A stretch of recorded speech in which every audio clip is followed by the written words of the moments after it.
Good afternoon. I hope you enjoyed your morning so far, or now it's afternoon, but I hope you enjoyed the medical presentation and hearing Mark Ginsky, and we're so excited to have you here at this first workshop session, Engaging Young Professionals. And I'm excited to let you know that yesterday we officially launched our new Young Professional branded program for the Cystic Fibrosis Foundation, and it is called Tomorrow's Leaders. So you're in on the preview of this. We have invested and dedicated a lot of resources towards this important initiative because in 2020, which is just 3 short years from now, 46 million millennials will be in the workforce. 86 million millennials will be in the workforce. That represents about 40% of the total workforce population. That is a stunning number, isn't it? So really the question isn't really, the question we shouldn't be asking ourselves is why should we be talking about how to engage young professionals? It's how do we engage them and how do we engage them now? So that's what this breakout session is all about, and I'm really excited to introduce our moderators for this session. Mary Beth Hyland, who is the founder and co-visionary of Spark Vision. She is, as I've come to learn, a millennial content expert. Who knew? But since there are going to be 86 million of them in the workforce, I'm glad there are millennial content experts. So we're lucky to have Mary Beth working with us. And Harris Markowitz, my friend Harris Markowitz, who was here a couple of years ago at VLC, and you saw Harris was the star of the Volunteer Leadership Conference. He is a former young professional chair of the Greater New York YP chapter board. He's been involved with the Cystic Fibrosis Foundation for about 7 years. He has no direct family connection to CF. A former boss asked him if he would chair their Great Strides team. He said yes and has never left us. So we thank Harris and Mary Beth, and I'm going to turn it over to them.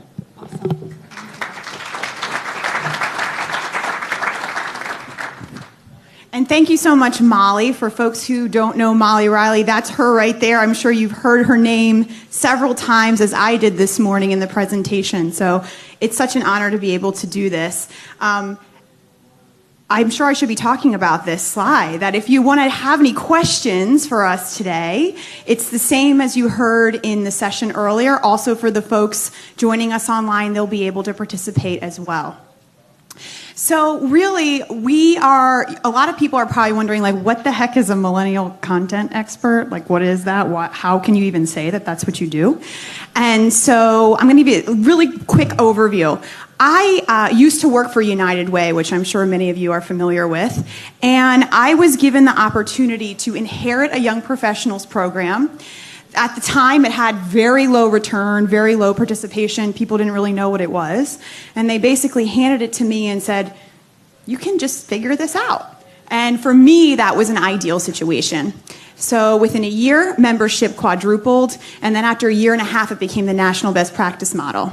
After that happens, people from all over the world start calling you and saying, how do you get people involved? How do you get them to care about your work? How do you get them to grow with the program? And so I didn't realize that was actually a unique concept. A lot of organizations were doing things like putting on a happy hour and calling it a program. Anybody familiar with that concept? Right? So there's a place and a role for happy hours, right? But it's not a program. And so what we're here today to talk about is how we're going to really build out something meaningful and something that's going to be a national model so that when young folks, young professionals, are getting involved, maybe it's through Finest or through some other event, that they can actually grow with the organization and grow as individuals as well as leaders in the community through the foundation. So I'm really excited that I get to work with organizations like Cystic Fibrosis Foundation. It was a dream of mine to be able to develop a national model for United Way. I got to sort of give some ideas and do trainings and that sort of thing, but we never actually took it to this place. So I really think that this organization is the only nonprofit in this country that is investing in a national model so that when young people get involved, they can stay involved no matter where they go, and they can have a similar experience no matter where they go so that they never lose their connection to the CF family wherever they are. So that's so exciting. This is a dream come true to me to be able to be doing this. But really, this is the volunteer conference, right? So it's all about the people like Harris who are making up the organization by being the volunteers, the leadership, and Harris really is the epitome of a young professional leader within this organization. So before we go into the model, I really wanted him to have a moment to talk about why this work is so important to him.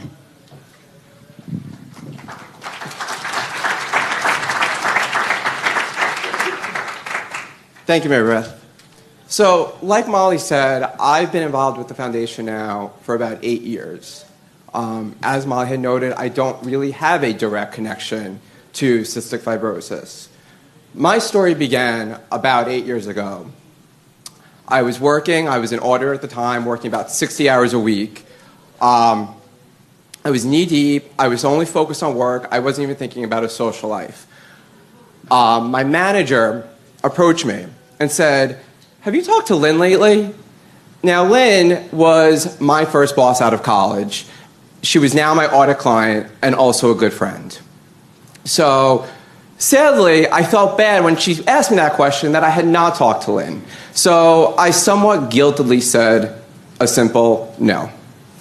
So it hit me all throughout the morning that maybe I should give Lynn a call, just to congratulate her on the birth of her daughter. And so I went into my client's conference room overlooking Park Avenue, and I called Lynn. And I said, "How's it going? How's Alexis?" She goes, "Harris, I have something to tell you."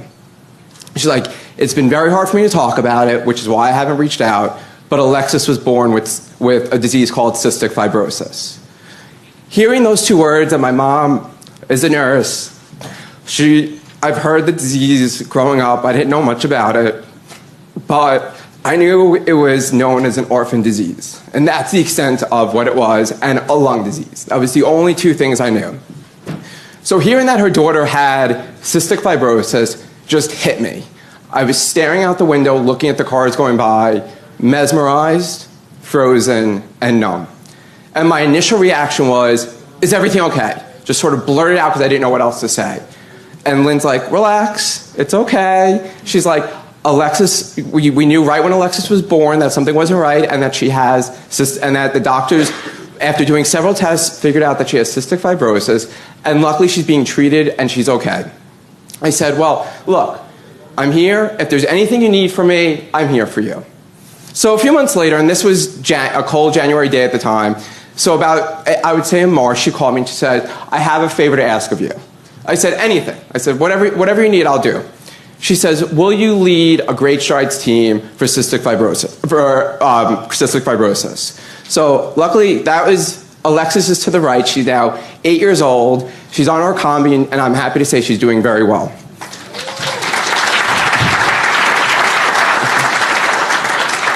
And that first year, Ernst & Young for New York City was the first time we were able to raise $10,000. So for our first time, we were very excited. Now, while that was 8 years ago, the question is what brings me here today? I love Alexis. I'm so happy she's doing well. But there's so much more to it than that, and I've realized that. It's hearing all of your stories. It's hearing about your brothers, your sisters, your children, your grandchildren, your cousins, your friends. It's hearing about your struggles as well as now the many successes. It's hearing about your children and your friends becoming now my age, becoming young professionals, entering their next phase of their life, and now growing, being able to have jobs, have families, and now that there's more people over the age of 18 with CF than under. So to me, this is my inspiration, and this is my motivation, and then this is why I'm here. But then that brings me back to how did I get involved with the YPLC? And it was after that my friend Lynn had said, "You know, New York City has this group called the Young Professional Leadership Committee. have you ever thought, you've done so well for Great Strides, why don't you get involved with that? And just like anything else, I was 25, I was like, how do I feel about it? All strangers, I kind of rather just hang out with my friends. But I was like, you know what, I'll give it a shot. And after going to that room, and I'll never forget my first meeting, it was, in the super cool Flatiron building in New York City. It was a publisher's office, and I looked around the room, and I realized it was a very diverse group of people in their 20s and 30s, people with CF, people without CF, people from all different, professions, wedding planners, publishers, finance. But everyone was there for the same reason. And everyone was there because they wanted to help cure cystic fibrosis. And hearing their stories and hearing, just like I said to you, why I'm here, was exactly why they were there. And I realized this is a group I want to continue being involved with. So within 2 years, we managed to have our signature event called A Prom to Remember. And that raised $100,000. So very exciting. And since that time, the event has raised over $350,000, and that's in addition to an extra $200,000 of other events throughout the years. But there's more. Because then, and this is why I'm so excited about Tomorrow's Leaders, because, we're all in our little silo. I only really know what New York City raised. So it wasn't until I started to talk to other chapters that I was like, wait. I was like, we're off the mark. Because get this, Charlotte's young professionals have raised $1.5 million over the last 5 years.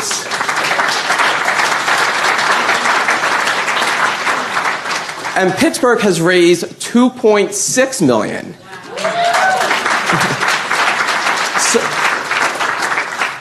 And this is what's exciting, because these are stats that if I had not started to get involved with Tomorrow's Leaders, I wouldn't know about it because there's not the platform. Great Strides, we all know how much every chapter raised. We all know what we have to build up towards. I was like, for the young professionals, you're just trying to build up from what you did last year. So great, we raised $100,000, next year we raised $110,000, we did 10% better. That's awesome, let's pat ourselves on the back. But now I realize my goal is for us to raise $1.5 million and be like Charlotte and be like Pittsburgh. And now the question is, what can all the other 70 chapters around the United States do? So where Tomorrow's Leaders really started was Molly and I got into a discussion, I would say probably about 2 years ago maybe, whereas, after what I had done, and she says, I would love for this thing to roll out nationally. I was like, you would love for this thing to roll out nationally? I would love for this thing to roll out nationally. Because part of the problem, and when I was present, was what are the other chapters doing? We do our Prom to Remember, but what are the other chapters doing? If you had asked me 2 years ago what Finest was, I wouldn't be able to tell you because we had never done a Finest event. If you were to tell me what the Brewers Ball was, I still wouldn't be able to tell you because that's what another chapter does. So when we had talked about it, and other groups were called, we were called the Young Professional Leadership Committee. Other groups are called just Young Professionals, and still other groups are called Junior Board. So if I was a person that was moving from New York to Los Angeles or to Chicago, I wouldn't really know on Facebook what to search for. So, and we all know how important social media is and how important to have a straight name is. If Great Strides was not called Great Strides and it was just called A Walk, would it be the same program? So our goal here, and my excitement, is that this program becomes as well known and as dynamic and as empowering as Great Strides is.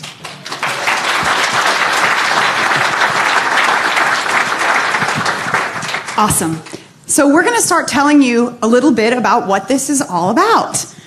Does everybody understand the name before we get into it? Tomorrow's Leaders, Making a Difference Today.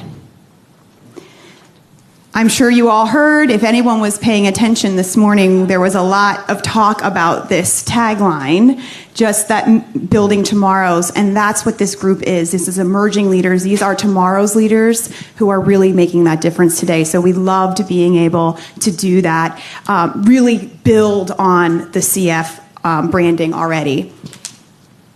So you don't have a program? Anybody here who doesn't have a program? Nothing. All right. We've got you covered.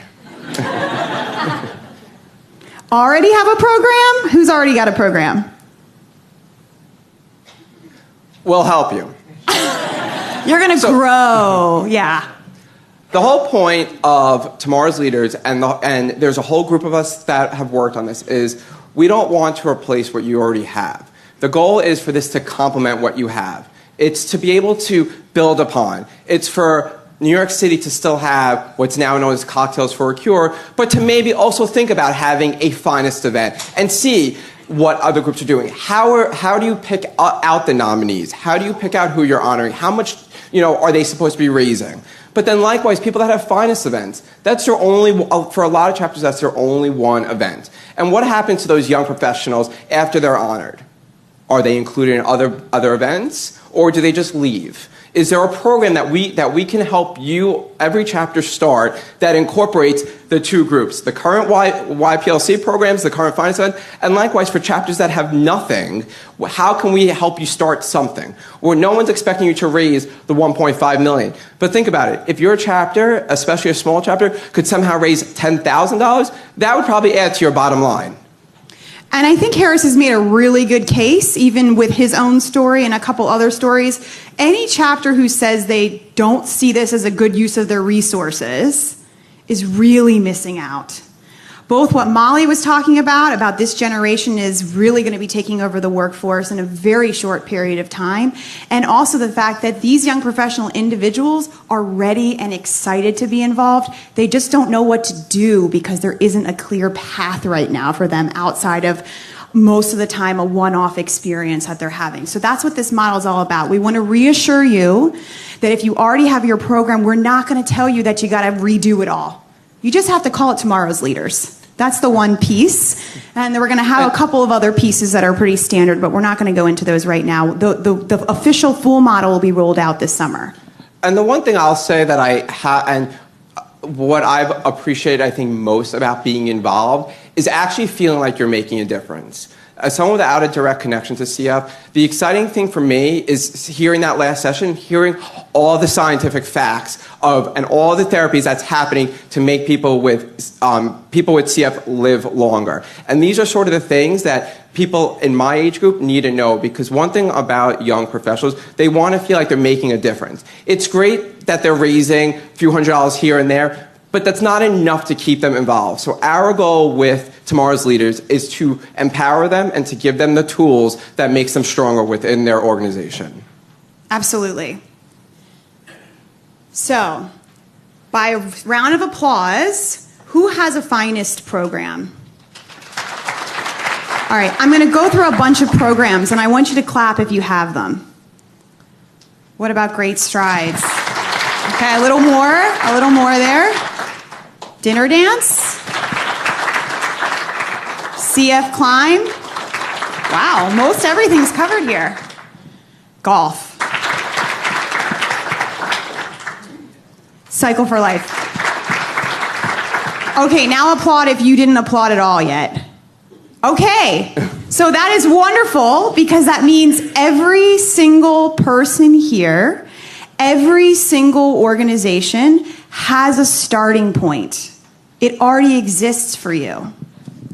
The most organic starting point for most organizations is going to be finest, or whatever it is that you call that for your chapter.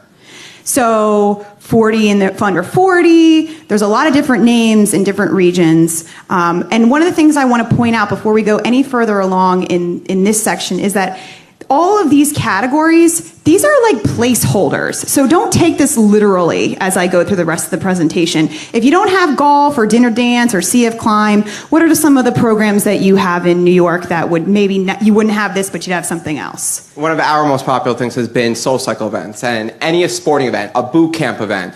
Another one has just been happy hours. Just getting to know people and becoming friends with them has been enough to really bring the group together. So keep in mind as I continue on in explaining this, that even though these words are up here of finest, Great Strides, dinner dance, all these things, just in your mind, replace them with whatever it is that makes sense for your local chapter. It is not to say you need to have all these things, because that would be really scary if everybody had to do all these things and you don't have these already. Okay, so I just wanted to make sure that was clear before we move forward. So this kind of goes back to Harris's point. So if you started with finest, you're in a cohort, You go through this wonderful experience with other young leaders. You're recognized for raising money in the community. What's next? How many chapters have a next step? Show of hands. How many chapters are looking for something to do with those people afterwards? All right, well, it's about 50-50, so that's actually pretty good.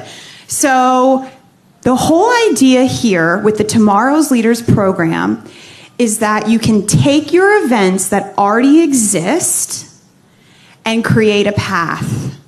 So you go through Finest. Again, this is hypothetical. This is not that you're literally going to go from one event to the next in this order. This is what makes sense for your local chapter. So you went through Finest. Can you get involved with Great Strides? And when I say that, I'm not saying just come and be a part of Great Strides. This model that we're creating right now is developing a track within Great Strides. That's the Tomorrow's Leaders track. And I don't mean literally a track that they're running on.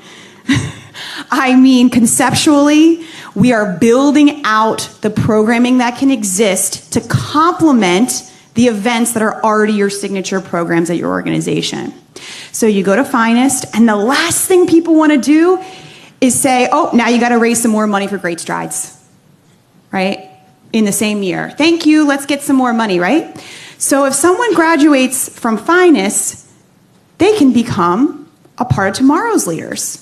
And as Tomorrow's Leaders, they can be involved in the Great Strides team that will not have the same fundraising components because they just did that, and they'll be rewarded for those experiences. They can then move on the track for Dinner Dance and the Climb and Cycle for Life and golf.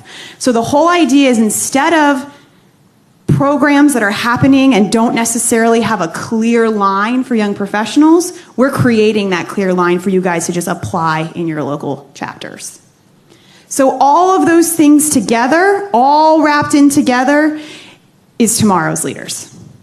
It's going to line up really nicely, and it's going to make sense so that there is a clear path that when you get involved in one channel through one event, that you can then graduate and move forward by being a part of a young professional group, not necessarily just kind of going and doing whatever seems like it might be good for you next, but feeling like you have a cohort of young people to continue to have those experiences with. Of course, you can still do whatever you want, but this is the type of thing that we're going to make it very easy and very clean for people to understand how they can grow. We also have an entire leadership associated to this, so how do people grow within the program from just being a part of it to being ambassadors to being on the committees. We're not going to go into that today because we really wanted to focus on the pieces that we thought volunteers would be most interested in, but there will be more coming this summer on those areas. So before I move forward, because it's not going to make sense otherwise, does anybody have any questions on this? Does anybody not totally getting it? Because if you're not, don't be shy. It's a whole new concept. And I want to answer any questions before we go on so that you can participate in the exercises. Yes? Yeah, can you distinguish, so it sounds to me like if someone wants to get involved in a chapter in the Tomorrow's Leaders program and they're not involved in any of those events, is this then a gateway to getting involved in an event? And then if they do, and they do it year after year, I mean, do they step off? Or do they, so does this group continue to grow? That's a great question. And so for folks who are online and maybe couldn't hear it, it's around, is this a gateway program to get involved in other things and then they roll off at a certain point? Is that a good summary? Okay, so no. The idea and the whole point of this is that yes, to that this is programs you can come in at different places. You don't have to come in at Finest. You don't have to come in at Great Strides. It's wherever you want to start. But you can grow within the program as long as you want to. So it's like a membership model. It's going to become more of a membership model versus a one and done type of experience. And it's also sort of a gateway. It's sort of, for specifically pointing on Great Strides, since every chapter is Great Strides, many people have helped raise money through their families. What happens now when they turn 18? Do you still really want to hang out with your family on Great Strides? No, you sort of want to be with your friends. So this is the program that sort of bridges the gap between under 18 but not old enough to be on your actual board within your chapter. Does that answer your question? Okay, any other questions before we, yes? Kind of building on that, what we've done is create like special programs aimed just at this demographic that aren't the like pre-existing template programs. Is that what you're saying? Yes. Like team within these. So the question was, again, for those online, are we building programming in addition to what's listed here, or are we just building out a track within these programs? The answer is both. So when I talked about the leadership model, there's going to be it's going to be rotation, professional development event experiences, volunteer experiences, and networking experiences that complement these things. So that when someone becomes a member, as you just talked about, they've joined and they've become a member, that they can experience those really nice benefits of the events that you're referring to, like professional development, networking, and volunteerism, that are outside of this. We just didn't want to overwhelm with too much information for this hour. Okay, anything else? All right, so we're going to move into our exercise, but first I really want to recognize the individuals that are making this model possible. So it's one thing for someone to call me up and say, oh, you've developed a young professional model before, can you just do that for our company? And I have a lot of people ask me that. And the reality is, no, I absolutely cannot, because I do not work at your organization. I have not been a part of your programming as a volunteer. And I can make a beautiful model on paper, but it might not work once it goes to implement. It's going to be a lot harder to push it through if we did it without really talking and utilizing the people who are really doing this in the community every day. So could the folks who are on the Tomorrow's Leaders Task Force stand up that are in the room? Yes. Awesome. These are a handful. There's a few more, as you can see, that are really the ones that are informing this model. At the end of the day, it's my job to ask the right questions and to put this model together.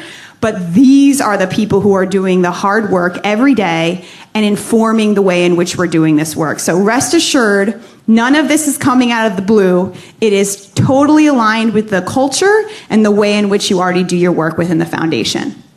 So I just wanted to make sure we gave them a shout out before we go into our exercise, because they'll be around if you guys have questions. You can see that there are some papers in front of you. The first page is a nice overview that you can have if you're wondering how to talk about this later on. But the second page is some of the biggest concerns that have come up for this group. Everybody has a different sheet. Everybody sitting next to each other should have a different sheet. There's 3 in total. And what we're going to ask you to do is get with the person next to you or a couple people near you that have different topics than yours and start to really talk through these ideas and concepts, and then be ready to share back what are some unique ideas and trends from your groups. All right? And we'll be here if you have any questions. Just raise your hand. We'll come over. For those of you joining us online, you can see all the questions up here. Also, we do know that there is a typo in Boomerang, so apologies for the typo in the first question. Anybody have anything you'd like to share? How about we start with what were some trends amongst the different chapters that you heard in your conversations? What were some trends in these categories? Why don't we start with the getting started area? Start at the start. What were some trends that you heard when you were talking through these questions? Who wants to kick us off? One of the challenges that we have is often we have a young person that has cystic fibrosis that is the primary speaker and fundraiser for the event, and of course his or her friends are involved in the event. But then the following finest event, how do you find?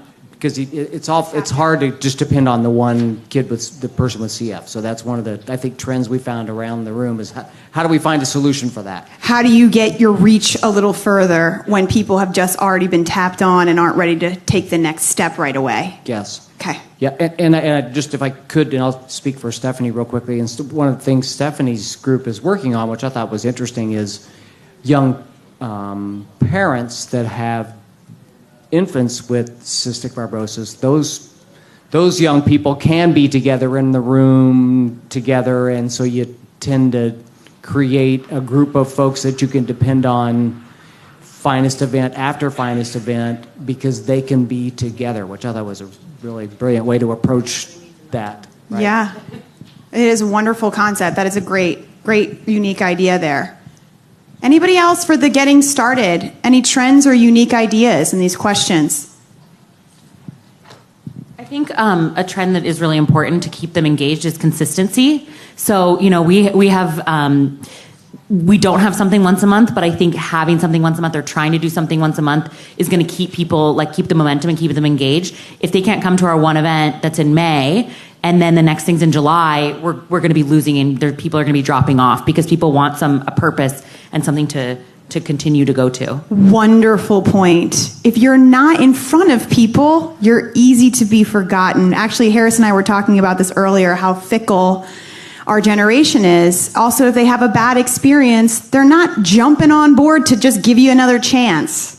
So the combination of having regular events that are giving a good experience, both when you're there, but also emotionally giving you a good experience. Yes. Yes, kind of to lay out to what Megan was saying, we were having a conversation that maybe because they are millennials and they love to feel like they've made a difference, to maybe do a thank you event after the finest event where some of the families can even come and speak to them and thank them and kind of have more impact. Because if we can get them to share our story, it's just a lot more impactful, and I think they'll be more involved from a passion perspective. Love that idea. And there's actually a little piece of that in the model, so you'll be happy to see that when it rolls out. Just for time's sake, let's move on to moving. Any unique ideas or trends that you heard in your conversations about young professionals moving, how it's impacting you all in your chapters? Yes.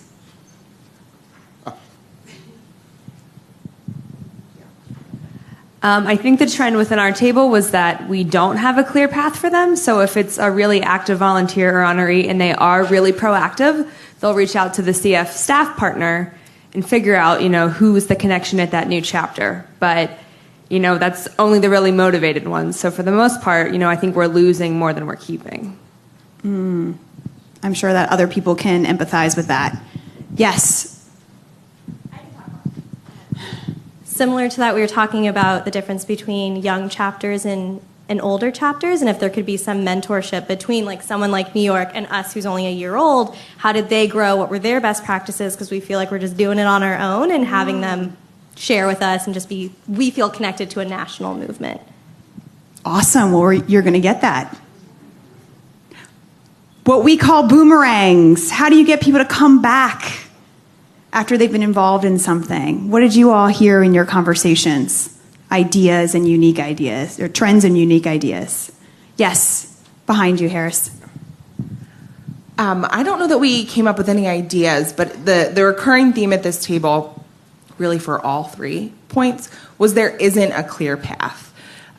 Particularly if you're coming in as a finest, you raise all this money, we throw you a big party, and then what do we do with you? That's a great testimonial to why we're doing this, why this exists. And I'm actually would like to have an answer because I think it's something that everyone forgets. And it's something that, we all take for granted in our daily life is, someone leaves, it's been a year, and we go to, and I go to my friend James, I'm like, have you heard from Alexandra? And he goes, no, I haven't. Maybe I should reach out to her. So to get a boomerang, to get someone to come back is as simple as a phone call, a text, even a Facebook message. And that is the whole concept of Tomorrow's Leaders, is to make it simple, very easy, not very time consuming. We had one more over here before we move on. Where? On the boomerang deal, we have, ours is called a YP board, but, maybe we need to rename it. But so, after Tulsa's Finest, we had 36 kids that were Tulsa's Finest last year, and 34 of them came on to our YP board after. We have monthly meetings. They're usually held at a local bar or something that has the room and space for it. Then Jessica or our ED can give them updates. We have a president of the board, Calvin Moniz, who's been fantastic and is super involved in Tulsa. Those monthly meetings have been key, absolutely key for keeping those people involved. And maybe only like 8 months out of the year. You know, you don't need one every month. December, you know, summer months can be difficult. And then one other idea, I'm curious if anybody else is doing this in the room, but on the boomerangs piece, one of the main topics we had is money. I mean, not everybody can afford to pay $250 to go to a gala. So do you have any kind of thing set up? Does anybody in the room have anything set up where, like, if a 28-year-old who's on your YP board or the Tomorrow's Leaders raises X amount of money, then they get a free ticket to the event? You guys do? Okay. And that we're going to have suggestions for those types of things for when we roll out the full model on how you can incorporate those pieces without losing money for your organization overall. Okay, great. So those questions were intentional. Those categories were intentional. We know that these are three of the biggest pain points for chapters when it comes to involving young professionals. So we're going to give you a little bit of a peek on what we're doing in those areas. So take it away, Harris. Getting started. So for getting started, and this is somewhat twofold. The first is for a chapter that does not have a program at all. This tool, we're going to tell you how to start, what type of events you potentially could plan, and what type of groups you should be targeting. Then, likewise with the Getting Started, there'll also be one for chapters that already have a program in place as to what else you could be doing to get started with Tomorrow's Leaders.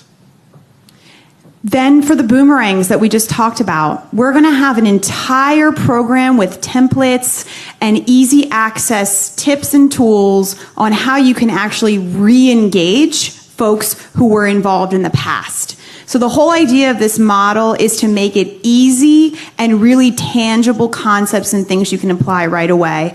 So as Harris was just mentioning a minute ago, you know, people are in finest and then it's like, what do you do afterwards? And maybe a couple years have gone by and you think that maybe they're just totally off the radar. And that doesn't mean it's too late. So we're going to give you really nice, clean tools to be able to initiate bringing people back in and back involved with the program. And then moving. You know, with this, it's going to be the information as to what to do when someone moves. So this is basically an instant recruiting tool of, you know, if someone's leaving Florida and going to New Jersey, that person, the recruitment chair person in Florida, will reach out to the recruitment chair in New Jersey, give them the contact information, and say, reach out to so-and-so. Because that's been a common theme, is that people have been moving and they don't know what to do next. And then when we're looking at the whole model, we're not going to dig into this because we do want to give you time for questions, which you can ask about this model if you'd like. But these are the categories that we're looking at as we're developing this. We're looking at programs and events. You got a little bit of a high level what that might be. That's a combination of those signature experiences, but also what are those networking, professional development, volunteer opportunities that happen on potentially a monthly basis outside of those signature events. And then volunteer engagement. It is those questions of how do you keep your Tomorrow's Leaders involved? How do you get your young professionals involved and keep them involved? And what are the events that you could have to do it and the tools and resources to get them to come to every event? And not just young professional events, but all your chapter events. And then likewise, a leadership structure. You know, I just got asked a question as to how do you vote as to who's the chair of your board. We're going to be able to explain how that leadership structure should work. Doesn't have to, but how it should work and how you could implement it. So how does somebody go from a one-time event attendee to really moving their way up and earning their way up throughout the Tomorrow's Leader structure within that path? That's what's going to be covered there. And then finally, what I think is the most important piece is culture and implementation. We can give you all the tools and all the to-do lists and all the things to check the boxes of, but if you don't have the right person leading it, the right individual leading the charge, and the way in which you are engaging people, that warm, fuzzy stuff, that ultimately is going to make or break whether or not you're going to have these successes that we're seeing in other organizations in the millions. And then likewise with that, also the diversity. The key of this is not to only have, someone's friends involved, but to have a very diverse group of people. You don't want everyone that's between 20 and 23. You want a very wide range of ages, a wide range of industries involved, and a wide range of people with different connections, because that's the way that we've seen is the best way to make this thing successful. All right, so we did want to make sure we had time for questions. But before we get into that, we want to make sure that you also take these documents with you that are on the table. The nice overview on the top are some talking points that you can take if you want to go back to your chapters and share what we learned and what's going on that it was building. It just kind of encapsulates why this is so important. And then there's another sheet below that's on recruitment. So if you're just getting started or maybe want to look outside of the group that you have, take a peek at that and really spend some time working on that recruitment document on where you can begin to get young people involved. All right, so questions. Go ahead, Harris. You can take. Yes. For groups that are already doing young professional events, what are you finding is that sweet spot that you can charge for events that you're still as a chapter making money, but that they're not bulking, that it's too much money to come to these events? Because that's what we're finding. So I'm not going to answer that directly. I apologize, because I know that's not what you want to hear. But what I will say is that we are creating guidelines depending on the size of your chapter. So we're going to say, based on your region, this is what we would like for you to be charging and raising as far as a membership is concerned. So whether that's $50, $100, $500. But if some folks around the room want to quickly answer her question on what you're charging locally, I would love for her to get a straight answer from someone else. Yes. I think it is very geographically based. Like, what it works in Tulsa, Oklahoma isn't going to work in some other places for sure. What's in New York is not going to work in Tulsa. But for our Tulsa's New Leaders Gala, our individual tickets are $150, and that has been a great number for us. And to go back to your question too, and we've dealt with I think this is probably the number one question that we deal with every single year when planning the event, and that again is based upon the type of group you have involved. You could have a group where they just happen to, want to have a $400 person event, and then you could have the next year they only want to have a $100 person event. So that's kind of the tools, is to be able to say, here's what the price point you should be charging for this type of event, for your type of area. But then likewise, here are the people you can contact within all the CFF chapters for that same question. It also depends on if you're providing alcohol. Correct. And if it's open bar. Yeah. Hi, my name is Audrey, and I'm from the Central Texas chapter. We currently don't really have any YP program. I think there's a lot of potential in Austin, Texas. I'm curious as to when other chapters are recruiting, and maybe there's going to be some guidelines around this, but are you targeting those people who have those networks, maybe a little bit older, or are you getting a lot of people right out of college who may not have the networks? Who is kind of that ideal candidate, and do they have those direct connections? Are they a CF family member, or are they a little bit more removed?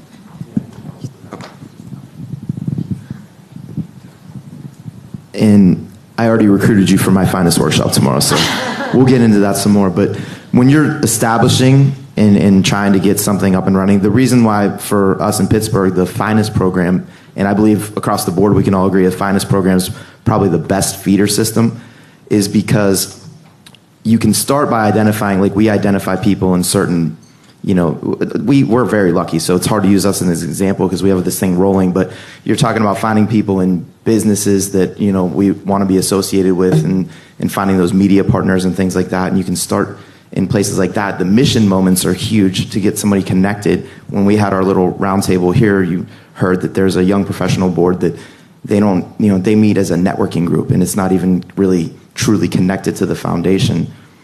But yeah, when you start recruiting, I mean, you can look at those industries that, even a simple thing like who has a matching gift program that has corporations in your city and things like that. Find them Yes, and then the mentorship program year after year. If you get 10 honorees for your first year, that's a win. And you don't have to name it something crazy like 50 finalists like us. We're nuts, but the recruitment part. I'm trying to get back. What was your original question? Who is the ideal candidate to recruit? Which, by the way, that's Justin. He is a part of the Tomorrow's Leaders Task Force. So he wasn't. Me. Yeah. No, but that's a great point. We're trying to find people. I had no connection to this. How'd they find you? Whatsoever. He found them. I found the foundation. I was looking for, but think about that. So I started from just a numbers standpoint. I said, this organization is applying so much money to the actual cause that, just from a business standpoint, as someone that doesn't want to waste their time, running around recruiting and harassing my network for money and to show up at stuff, I can sleep knowing that it's not, 7 or 10 cents on a dollar like some of these major organizations you hear about. There's this huge number applied to it. Once we get them in with the efficiency and logic, which people work off of, then we can, pull at their heartstrings. Once I met Angie Kinney, who's in this room right now, who changed my life, is one of my best friends in this world. And I mean, once you meet, and you have those mission moments and you hear people's story, you're in. We get those opportunities, they're in. I would also add that I don't think there is one ideal profile of an individual. The whole point of this program is that it's mutually beneficial growth. So if people want to write off somebody right out of college in their first job, that's a big missed opportunity for that young person to learn how to develop their network and learn how to fundraise and learn how to be an advocate. So I don't want to say, here's your perfect person that you want, because really they come in all shapes and sizes and ages within this demographic. There isn't one ideal. And I think what you'll find as we roll this out further is that these experiences are about both people. The organization as one side and then the individual are both growing in this process. Yes. I just wanted to throw something out that really is not exactly on topic, but sort of. And that is so we task the CF families with lots of things, and lots of it revolves around money. But it seems to me that this is a great way for us to be involved as families. If you were to tell me, or most of the parents that I know, that there's going to be a 25-year-old that's going to go out there and raise money for CF, I will call you, I will thank you, I will come to your fundraising event, I will do whatever. And I'm not the only one. So please, use your families. We want to thank these folks. Let's make it personal. It is personal for us. Let's make it personal for them. I would love, Gretchen, if you would be willing to respond on what you all do with engaging families with your young professional program, because this is going to be a part of the model. Thank you. So in Charlotte, specifically with our Guys and Dolls program, we have honorees that come on board, and then we actually split them into 4 teams. And each team is in honor of a local child who has CF. And they actually, we recruit those families specifically to be a part of it. And so we lay it out for them. And it's a great ask of a family in our community, because it's not a dollar ask. We're not asking them to fundraise anything.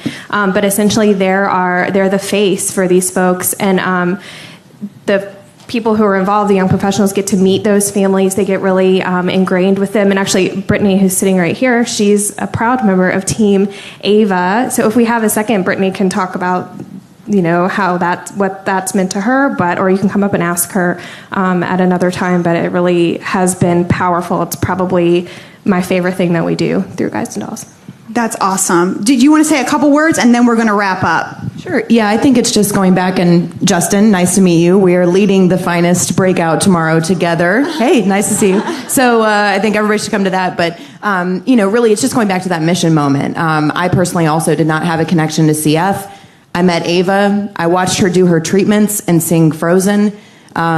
Not very well, because she was shaking half to death. But, when you have those mission moments and you find that connection with a family, whether or not you're already connected to CF, try to get rid of me in Charlotte, because I will do anything for that child, and she's not even, part of my family. So I think that's one of the biggest things that you can do if people don't already have a tie to CF, is giving them a reason to feel that connection. So. Awesome. So thank you all so much for being a part of this session with us.